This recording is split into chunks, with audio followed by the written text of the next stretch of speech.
Hi, how are we doing everybody, and welcome to Russell Heritage Golf. Today is another little video about the backswing. If you're new to the channel, then basically what I tend to do is I've been talking very much in detail at the moment about all of the things about the backswing. I talk about the musts and I talk about characteristics. Characteristics just basically means biomechanically we're all different and we all have different ranges of motion, so things will look different. It's understanding the things that look different are absolutely acceptable and fine, right? And there are some musts that you need to do. And often what happens in golf is that the musts get overlooked to make sure that your golf swing looks a certain way. And that's when you lose that sort of natural athleticism, you lose some of the things that are paramount for your repeatability in your golf game. And that's why with most of the people that do things like send the swings into the channel or come to visit for lessons, you know, once you can align and make sure you understand what you're doing in the backswing or in the transition or the hit, you'll start to demonstrate it much better because you understand it. Now, been talking about the backswing, and what I've been talking about is very much how the upper part of the body looks and some of the functionality and how it feels, but today's video is re-looking again at this.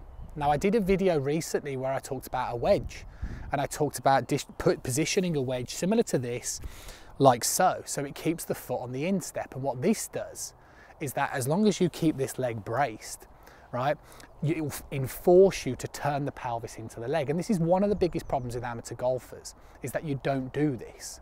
You don't go to a state of internal rotation because you either allow this leg to move with you or you do things like straighten it. And you never create a sense of load. Now, a load is important in the backswing, not because it's like necessarily for power, but loading the correct muscles in the backswing are what gives you the ability to open and do things like separate. Now, when I did the last exercise, like I said, I talked about the idea of the foot being positioned like so. It's a great drill, right? This is like the wedge 2.0, right? It's like the new wedge. It's something else you can do. When I was thinking about introducing this, I was thinking about doing this one, but I thought it might be a little bit too extreme for people that haven't felt it before. Now, basically, what we're doing today is that if I'm going to face you, so obviously perpendicular would be the direction where I'm aiming, what you can see is that I'm going to basically position the wedge at a 45-degree angle, so it's pointing towards the ball, and I'm going to position my foot on it like so. Now, this is at about a 30-degree angle, so it's quite exaggerated. But the whole point is now that my leg is forced to be pointing more at the ball, so again, right, similar to the last exercise, but this is more extreme. As I swing back now, as long as I concentrate on turning, my pelvis is enforced to turn in towards this leg, and it will give you a great sense of activation. Right, it's something that you want to do, right? The reason why you want to do it is that you don't want to go and hit thousands of balls off it because it arguably wouldn't really improve much. But one of the hardest things, and what most people ask questions about, is how things will feel. And I'll often say that you'll get an activation in your hip area and all the rest of it, and I think some people like, you'll feel something and you tend to associate that's it. Now, this is probably the closest drill I can give you to making sure that you actually get the feel of the correct sort of activation in your hip area. Activating the hips, and we'll talk about this next week, is what's going to give you the ability to separate and open up the pelvis in the transition. If you don't do this, you won't. So what I'd suggest is similar to this one, right?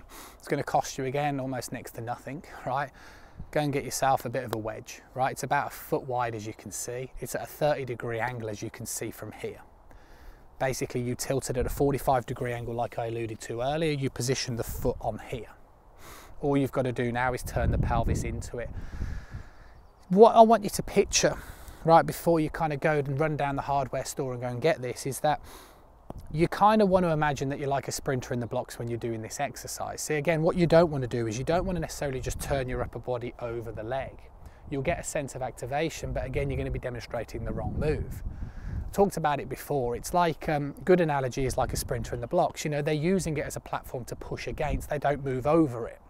Kind of like an opposing force. It's like if I was going to, you know, I say this to people who visit, like shoveling snow. Do you know what I mean? If I was going to shovel snow, I'd be doing it this way. I wouldn't be moving over the shovel, right?